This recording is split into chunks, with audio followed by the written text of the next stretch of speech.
Croyez-vous que tout le monde ira finalement au paradis? Je pense parce qu'il y a tout quelque chose de bon dans chaque personne, il y a quelque chose de bon. Bien, si on met un aboutissement à la vie, moi, je pense que oui, tout le monde. Je pense qu'avant de mourir, juste une pensée bonne, c'est suffisant pour aller au paradis. Oh, je ne crois pas. Des bons samaritains, oui, je pense que je croirais. Bien, il y a sûrement un entre-deux, je sais pas, mais pour moi, il me semble que c'est direct. Non, je pense pas ça que... Mais là, je parle symboliquement parlant, il faut le mériter, là. Croyez-vous qu'à la fin de l'histoire, tout le monde ira au paradis? Ça dépend du monde. Comme les voleurs, tout le monde le même, moi je dis qu'ils iraient plus à l'enfer qu'aller au paradis.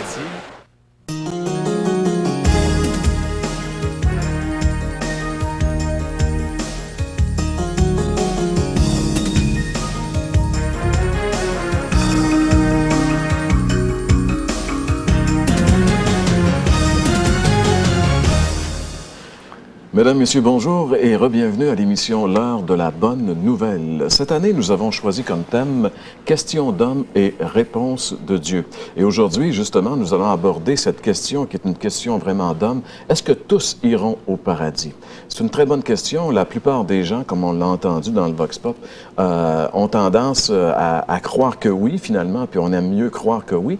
Mais est-ce que c'est vraiment ce que Dieu, lui, a à nous dire dans sa parole? C'est ce que nous allons découvrir ensemble aujourd'hui, puisque nous allons aller dans la Bible, dans la parole de Dieu, à la recherche de ce que Dieu a à dire sur ce sujet important. Comme artiste invité aujourd'hui, nous aurons l'occasion de retrouver Sophie Arbour, qui est une habituée de l'heure de la bonne nouvelle et que nous retrouvons pour une des premières fois cette année à l'émission. Et comme prédicateur invité, on a le plaisir d'accueillir M. Fernand Saint-Louis. Bonjour, Fernand. Bonjour, Jean-Pierre. Ça va bien? Très bien, merci. Fernand est un habitué des médias puisque tu animes une émission de radio depuis combien d'années, Fernand? Depuis 1963. Qui s'appelle, entre autres... La foi vivifiante. Et qui est diffusée, je pense, sur plusieurs stations à travers le monde. Hein? Oui, parce qu'à partir de Quito, on peut couvrir l'Europe francophone, toute l'Afrique, 100 millions. Il y a une possibilité de 100 millions d'auditeurs en Afrique. Puis aussi, ici au Québec, par le poste de Champlain-New York, WCHP. Ça couvre la région de Trois-Rivières, Sherbrooke, Montréal. Une grande partie du Québec est couverte par cette station. Oui. Fernand, aussi, tu as animé une émission de télévision qui roule encore en certains endroits, je pense. En Haïti. Il y a une série qui joue, là, qui est diffusée en Haïti présentement. Ça s'appelle « Toute la Bible en parle ».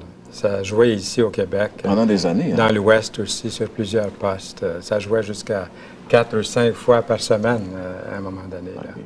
Alors, ça nous fait bien plaisir, Fernand, de t'avoir avec nous. Merci. Et c'est Fernand qui va nous diriger, nous guider dans le message de la parole de Dieu. François, lorsqu'on a vu l'intro, les gens répondent à cette question, il me semble que c'est quand même assez varié, les opinions. Bien, justement, il y a une variante. Ça, c'est la première chose qu'on constate. Et la deuxième chose qu'on constate, c'est que non seulement il y a une variante, mais il y a une hésitation. Et moi, ça, c'est mon avis, mais par rapport à ce que je connais de la Bible, il y a une hésitation parce que on voudrait bien aller au paradis, tout le monde, mais on sait très bien que ça se peut pas qu'il n'y ait pas de justice. Ça se peut pas que des gens, des voleurs, comme on a entendu, toutes sortes de monde, ça se peut pas que ces gens-là, ils s'en clairent comme si de rien n'était. Et c'est inné en nous de penser ça. On a un désir, mais on sait très bien qu'il y a une justice. Et ça, je trouve, le sondage qu'on a fait reflète vraiment cette réalité. Alors donc, nous vous invitons à demeurer avec nous, puisque dans un petit instant, nous allons justement voir ce que la Bible a à dire sur le sujet « Tous iront-ils au paradis ». Pour l'instant, si vous le voulez, transportons-nous à Place Royale dans le Vieux-Québec.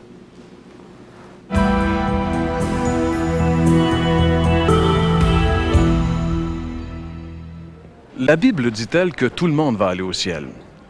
C'est en tout cas ce que pense la majorité des gens.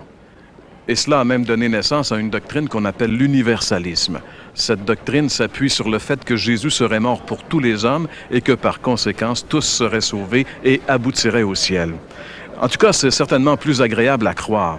Mais qu'est-ce que Dieu dit sur ce sujet? C'est ce qui est le plus important pour nous. Lisons ensemble les paroles de Jésus que l'évangéliste Matthieu rapporte dans son évangile au chapitre 7, les versets 13 et 14. Jésus dit « Entrez par la porte étroite. En effet, large est la porte et facile la route qui mène à la perdition. Nombreux sont ceux qui s'y engagent, mais étroite est la porte et difficile le sentier qui mène à la vie. Qu'ils sont peu nombreux, ceux qui les trouvent. » Par ces paroles, il semble que Jésus ne soit pas du même avis que la majorité.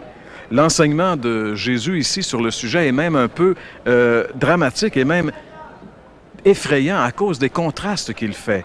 Il dit par exemple que large est l'accès et facile le chemin qui mène à la perdition et très nombreux sont ceux qui s'engagent sur ce chemin. Par contraste, il dit que étroite est la porte, difficile le chemin et peu nombreux les gens qui s'y engagent. Alors Jésus est en train de nous dire ici finalement qu'il va y avoir plus de monde dans la perdition que dans la vie. Non, mes amis, la Bible ne dit pas que tout le monde va aller au ciel. Au contraire, elle révèle que plus nombreux sont ceux qui auront choisi le chemin de la perdition. Tous iront-ils au paradis? Imaginez-vous un nom comme le mien, Fernand Saint-Louis. Souvent, on a eu l'idée que ceux qui vont aller au ciel, ce sont des saints. Ça me donne une responsabilité peut-être encore plus grande que bien des gens. Je me pose la question, est-ce que je vais aller au paradis? Je veux aller au paradis. Tout le monde veut aller au paradis. C'est une croyance populaire, par contre, qui veut que finalement tout le monde aboutisse au paradis. Peu importe ce qu'on a cru ou fait, ce fut le thème d'une chanson des années 60, une chanson très populaire du chanteur français Michel Polnareff. Mais que dit la Bible? Que dit l'Écriture? La Bible dit-elle que tout le monde va aller au paradis. Voici ce que la Bible dit. Elle dit, « Entrez par la porte étroite, car large est la porte. Spacieux est le chemin qui mène à la perdition. Il y en a beaucoup qui entrent par là. Mais étroite est la porte. Resserrez le chemin qui mène à la vie. Et il y en a peu qui les trouvent. » Alors, c'est une bonne question. Est-ce que tout le monde va aller au paradis? Par exemple, qu'arrivera-t-il à tous ceux qui n'ont jamais entendu parler de la Bible et encore moins du Seigneur Jésus-Christ? Ceux, par exemple, qui sont dans pleine jungle et qui ont vécu plusieurs générations, ils n'ont jamais entendu, ils ne savent pas lire. Mais nous avons un verset dans la Bible qui nous renseigne, qui nous éclaire sur ce sujet. Lorsque le Seigneur Jésus apparaîtra du ciel avec les anges de sa puissance, au milieu d'une flamme de feu, pour punir ceux qui ne connaissent pas Dieu et ceux qui n'obéissent pas à l'Évangile de notre Seigneur Jésus. Ils auront pour châtiment une ruine éternelle, loin de la face du Seigneur et de la gloire de sa force, lorsqu'il viendra en ce jour-là pour être glorifié dans ses saints et admiré dans tous ceux qui auront cru dans notre témoignage auprès de vous qui a été cru. J'aimerais ici relever dans ce verset ces paroles, « Ceux qui ne connaissent pas Dieu ». C'est là la question, ceux qui n'en ont jamais entendu parler. C'est vrai que peut-être nous n'avons pas d'excuses, mais on pense souvent à ceux qui n'en ont pas entendu parler. Seront-ils condamnés à l'enfer? Cela nous semble injuste. Certaines choses, par exemple, ne sont connues que de Dieu seulement. Nous avons ce texte qui dit « Les choses cachées sont à l'Éternel, notre Dieu. Les choses révélées sont à nous et à nos enfants à perpétuité, afin que nous mettions en pratique toutes les paroles de cette loi. » En réalité, Dieu s'est réservé de ne pas tout nous révéler sur ses plans. Dieu est parfaitement juste et nous pouvons lui faire confiance. Imaginez-vous, nous les hommes, les femmes, les humains, nous avons un sens de la justice. Mais Dieu, lui, est parfaitement juste. Ce qu'il a décidé de faire avec ceux qui n'ont jamais entendu parler de son Fils sera tout à fait juste. Vous pouvez le croire. Les païens, ceux qu'on appelle les païens, ne pourront pas être condamnés d'avoir rejeté le Seigneur Jésus-Christ s'ils n'en ont jamais entendu parler. Par ailleurs, ils seront condamnés d'avoir violé leur propre loi morale. Partout dans le monde entier, tous ont péché, nous dit la Bible.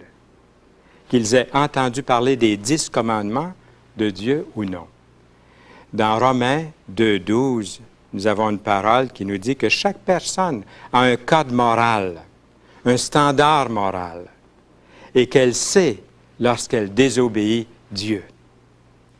Écoutez bien ce verset, vous pouvez le lire. Tous ceux qui ont péché sans la loi périront aussi sans la loi. Et tous ceux qui ont péché avec la loi seront jugés par la loi. Ce ne sont pas, en effet, ceux qui écoutent la loi qui sont justes devant Dieu, mais ce sont ceux qui la mettent en pratique qui seront justifiés. Quand les païens qui n'ont point la loi font naturellement ce que prescrit la loi, ils sont, eux, qui n'ont point la loi, une loi pour eux-mêmes. Ils montrent que l'œuvre de la loi est écrite dans leur cœur, leur conscience en rendant témoignage, et leurs pensées s'accusant ou se défendant tour à tour. C'est ce qui paraîtra au jour où, selon mon évangile, dit l'apôtre, Dieu jugera par Jésus-Christ les actions secrètes des hommes.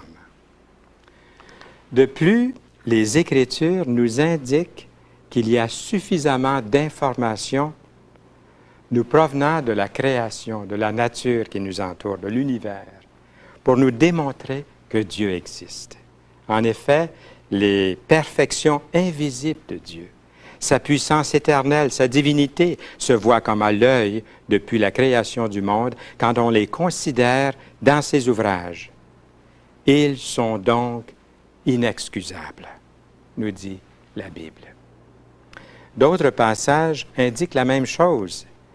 Nous avons cette parole de Jésus, « Demandez et l'on vous donnera. Cherchez et vous trouverez.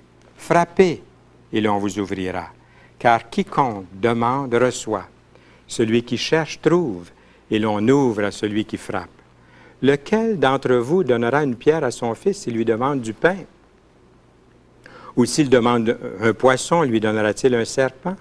Si donc, méchants comme vous l'êtes, vous savez donner de bonnes choses à vos enfants, à combien plus forte raison votre Père qui est dans les cieux donnera-t-il de bonnes choses à ceux qui les lui demandent?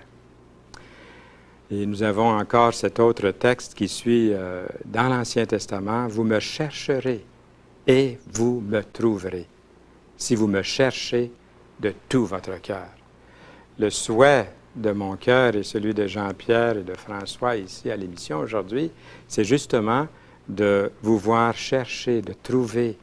Si vous cherchez de tout votre cœur d'une façon sincère et sérieuse, vous allez trouver, d'après la parole de Dieu. La Bible est claire. Personne ne sera sauvé à part que par le chemin, la vérité et la vie, qui est le Seigneur Jésus-Christ. Jésus dit à l'un de ses disciples, « Je suis le chemin ». Il ne dit pas un des chemins. Il dit « Je suis la vérité », pas une des routes, un des chemins. Il dit « Je suis la vie ». Nul, personne, nul ne vient au Père que par moi. Jésus est donc le seul chemin il est la seule personne qui peut effacer nos péchés. Il est le pont entre le pécheur et Dieu. Il est même écrit dans l'Écriture, « Il n'y a de salut en aucun autre. Car il n'y a sous le ciel aucun autre nom qui ait été donné parmi les hommes par lequel nous devions être sauvés. » Donc, c'est clair.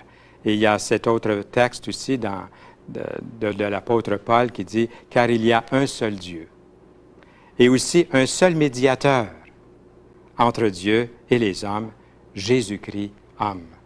Donc, il est vraiment le pont, il est vraiment ce médiateur. Nous pouvons aller à Jésus en toute confiance. Il n'y en a pas d'autre. C'est écrit dans la Bible. Il est donc primordial de présenter l'Évangile à toute la création, afin que tous entendent parler du Sauveur, le Seigneur Jésus-Christ. La Bible est claire aussi concernant le jugement. Il faut en parler. Tous iront-ils au paradis? Indique qu'il y a aussi la contrepartie. La Bible est claire. Ceux qui ont entendu l'Évangile, il y a un jugement pour ceux qui ont cette responsabilité d'avoir entendu, mais est-ce qu'ils ont cru? Est-ce qu'ils ont pris une décision? Lorsqu'une personne paraîtra devant Dieu, la question n'est pas si les païens ont entendu parler du Seigneur Jésus-Christ ou non. Elle devra plutôt répondre personnellement de sa décision concernant le Seigneur Jésus-Christ. La question des païens sert souvent d'écran de fumée pour éviter la vraie question. La vraie question, que faites-vous du Seigneur Jésus-Christ, vous-même, aujourd'hui? Que faites-vous de Jésus-Christ? Est-ce que tout le monde va aller au paradis? La vraie question est, croyez-vous que le Seigneur Jésus est le seul chemin vers Dieu? Avoir la foi est une bonne chose, seulement si cette foi est placée dans la vérité du message biblique. Je me souviens un jour, j'ai visité une personne pendant plusieurs années, puis elle est tombée malade, elle est allée à l'hôpital, on m'a fait venir. Et jamais cette personne, de toutes les visites, j'étais convaincu si elle avait vraiment pris sa décision pour Jésus-Christ. Mais j'allais la visiter quand même. Elle a été dans le coma pendant quelques heures, je suis arrivé à l'hôpital, et je me dis souvent que les gens, même dans le coma, peuvent entendre. Alors je lui ai dit, « Madame, c'est Fernand Saint-Louis, de l'émission La foi vivifiante. » Comme on a dit tantôt, j'ai une émission qui s'appelle La foi vivifiante depuis plusieurs années. Et puis, j'ai vu une larme qui a coulé. J'étais surpris, j'étais étonné. Et puis, j'ai dit, le Seigneur vous aime, nous vous aimons aussi. Que faites-vous de Jésus-Christ? Qui est-il dans votre vie? Reconnaissez-vous Jésus-Christ comme votre Sauveur? Et puis là, elle a bougé ses lèvres. Et puis, il y avait un souffle. Puis, j'ai entendu, tout doucement, « J'ai la foi ». Et de plus en plus, elle a dit « J'ai la foi », jusqu'au moment où une infirmière est arrivée dans la chambre.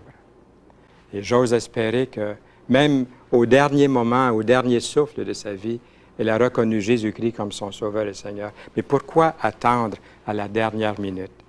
J'aimerais donner un exemple. Par exemple, l'islam. Nous en entendons parler beaucoup ces jours-ci. L'islam et le christianisme se ressemblent sur bien des points de morale et d'éthique. Mais les deux croyances sont opposées sur la question capitale. Qui est Jésus-Christ? L'islam nie que Jésus-Christ est le Fils de Dieu. Si Jésus-Christ n'est pas Fils de Dieu, le christianisme est sans valeur. Jésus-Christ lui-même s'est proclamé Fils de Dieu. Dieu lui-même est venu dans le monde, dans la personne de son Fils, le Seigneur Jésus-Christ. C'est une vérité qui nous est transmise par les prophètes et par le Seigneur lui-même. Nous savons tous très bien que les lois physiques de l'univers ne sont pas déterminées par les lois humaines ou sociales. Nous savons tous que la loi de la gravité n'est pas décidée par les hommes.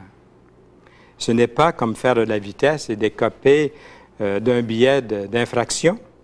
Une des lois spirituelles, comme cette loi physique de la gravité, est que Jésus est le seul chemin, voyez-vous, qui puisse nous conduire à Dieu. Vous désirez prendre ce chemin qui est Jésus et vous vous demandez comment faire. J'aimerais vous aider en cet instant à vous tourner là où vous êtes vers le Seigneur Jésus-Christ. Il est le chemin, la vérité et la vie. La première chose est d'admettre sincèrement que vous avez été indépendant de Dieu, que vous avez quelquefois brisé ses commandements, que vous avez péché contre lui. Ensuite, vous désirez venir à lui dans un geste confiant, de confiance totale, dans un geste de foi dans le Seigneur Jésus. Croyez-vous que Dieu est assez fort pour vous sauver? Jésus, qui est l'incarnation de Dieu, vous a tellement aimé. Lorsqu'il a versé son sang sur la croix, c'est comme s'il disait, « Je meurs pour toi. Je t'aime, je t'aime, je t'aime. Je suis ton substitut. Je prends ta place. Je t'aime. Veux-tu accepter ce sacrifice sanglant comme le moyen de ton salut éternel? Je suis le chemin, la vérité et la vie.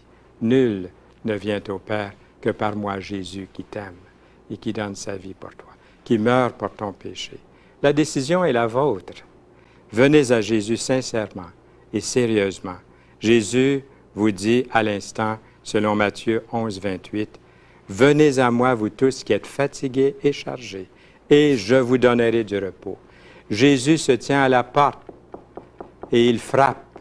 « Si quelqu'un entend ma voix, dit-il, et ouvre la porte, j'entrerai chez lui, je souperai avec lui et lui avec moi. » qui indique une relation intime avec Jésus, le Seigneur, et avec Dieu. Que le Seigneur vous bénisse abondamment.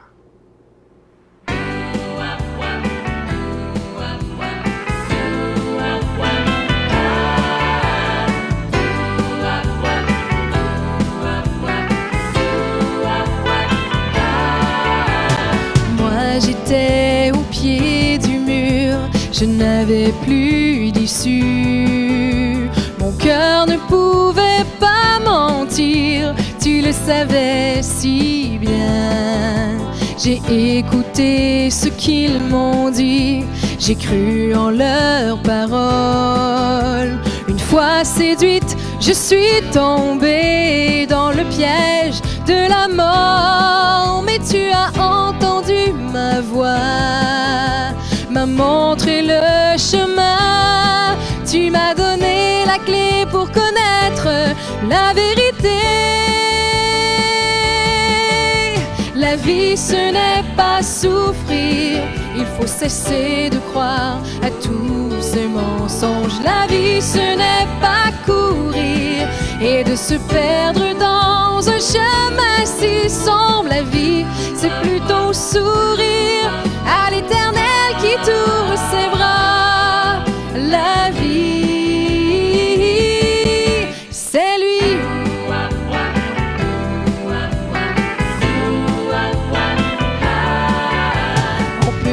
Comme l'enfant prodigue et rêver d'aventure. Malgré les plaisirs de la vie, le cœur reste si vide. Tôt ou tard, on cherche à trouver une raison de vivre. C'est alors qu'il faut regarder à celui qui nous aime, car il peut entendre ta voix et te montrer le chemin, car c'est en lui qu'est placée la clé de la vérité. Oh, la vie, ce n'est pas souffrir, il faut cesser de croire à tous ces mensonges. La vie, ce n'est pas courir et de se perdre dans un chemin si sombre. La vie, c'est plutôt sourire à l'Éternel qui t'ouvre ses bras. La vie, ce n'est pas souffrir, il faut cesser de croire à tous ces mensonges. La vie, ce n'est pas courir et de se perdre dans un chemin si sombre. La vie, c'est plutôt sourire à l'Éternel qui t'ouvre ses bras. La vie, c'est lui. Oh oui, la vie, c'est lui.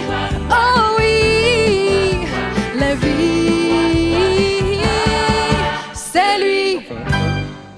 Merci beaucoup, Sophie Arbour, qui chantait « Oui, c'est lui, la vie. Jésus est la vie », comme on l'a bien entendu il y a quelques instants. Il est le chemin, la vérité et la vie. Personne ne peut aller à Dieu, personne ne peut aller au ciel sans passer par Jésus-Christ. C'est lui qui, sur la croix, a payé pour tous ceux qui croient en lui. Il a inauguré le chemin. La Bible nous dit, à travers son sang, à travers sa mort, un chemin qui peut nous permettre d'atteindre Dieu, de venir dans la présence de Dieu. C'est ça qui est merveilleux. Il y avait une chanson, Fernand a fait allusion un petit peu à Michel Polnareff, mais il y avait aussi à l'époque, dans la même époque, dans les années 60, alors qu'on était très, très jeunes, Pitou Laclaire qui chantait « Tout le monde va aller au ciel, mais personne ne veut mourir. Tout le monde va aller au ciel. » Finalement, c'est sûr et certain que si on demande aux gens où vous voulez aller, on veut aller au ciel. Mais le Seigneur, comme tu l'as démontré dans ton message, le Seigneur a dit que c'est pas juste le fait de vouloir, il faut aussi prendre le bon chemin, parce qu'on peut, dans ce domaine-là, faire des erreurs, n'est-ce pas? Puis aussi, le chemin n'est pas si compliqué, si difficile que ça. C'est de retourner à la source. On a tous entendu parler de Jésus-Christ, mais qu'est-ce qu'on a fait de Jésus-Christ? Est-ce que c'est une vieille histoire lointaine ou est-ce qu'il est notre Dieu personnel, notre Sauveur, le Seigneur de notre vie? C'est lui le chemin, la vérité et la vie. Et il n'y a pas d'autre chemin, donc il faut retourner à cette source. Je pense qu'en général, les gens croient qu'il est le chemin, mais de savoir que Jésus est le chemin et de prendre le chemin, c'est deux choses. C'est deux choses. Je suis persuadé qu'il y a beaucoup de gens qui vont, malheureusement, comme on dit, le dicton, l'enfer est pavé de bonnes intentions. Il y a beaucoup de gens, malheureusement, qui vont être en état de perdition pour l'éternité, tout simplement, pas parce qu'ils ne savaient pas que Jésus était le chemin, mais parce qu'ils n'ont pas pris le chemin. Parce que s'engager avec le Seigneur, savoir que Jésus existe, c'est une chose, mais s'engager à marcher avec lui, parce que le salut est pour ceux qui le reçoivent comme leur Sauveur et Seigneur, donc qui s'engagent à marcher, à cheminer dans le chemin. Jésus, il est le chemin. Donc, marcher dans ce chemin, c'est que lui vive finalement sa vie en nous. Comme un des versets, tu as fait allusion à l'Épître aux Galates, Paul, dans cette épître-là, va dire à un moment donné, si je vis, c'est plus moi qui vis, c'est Christ qui vit en moi. Et ça, c'est véritablement, c'est ça être chrétien finalement. C'est pas adhérer à la religion chrétienne, mais c'est vraiment être conscient que j'ai donné ma vie à Christ, que maintenant c'est Jésus-Christ qui vit sa vie en moi. N'est-ce pas, François? C'est vrai, mais c'est parce qu'il y en a qui disent des fois que Jésus est le sauveur. Mais si on demande à ces gens-là, est-ce que, donc, vous êtes sauvés? Bien là, il dit, on ne peut pas savoir, mais n'avez-vous pas dit que Jésus est le sauveur? Et quelqu'un que j'aime beaucoup, il dit souvent, si Jésus est un sauveur, bien, un sauveur, ça sauve. Mais comment peut-on appeler Jésus son sauveur et ne pas savoir si on est sauvé ou non? C'est la preuve que, finalement, on fait reposer nos déclarations sur quelqu'un d'autre, sur quelque chose d'autre, et non le sauveur. Si on s'appuie sur le sauveur, le Seigneur Jésus, pour être sauvé, bien, on peut être sauvé. Absolument, et c'est d'ailleurs le thème de cette émission, l'heure de la bonne nouvelle. La bonne nouvelle, c'est que oui, le salut a été parfaitement, complètement accompli par Jésus-Christ sur la croix. En mourant, il a dit « tout est accompli ». Tout ce que nous avons à faire maintenant, c'est de se confier entièrement et totalement en ce qu'il a fait pour nous. François, Fernand, merci beaucoup d'avoir été avec nous. Fernand Saint-Louis sera avec nous la semaine prochaine pour l'émission L'heure de la bonne nouvelle. C'est déjà tout le temps qui était à notre disposition pour cette semaine. On vous souhaite de passer une excellente semaine et on vous donne rendez-vous la semaine prochaine pour une autre émission de L'heure de la bonne nouvelle, présentée toujours, bien sûr, à la même heure pour vous plaire. À la semaine prochaine!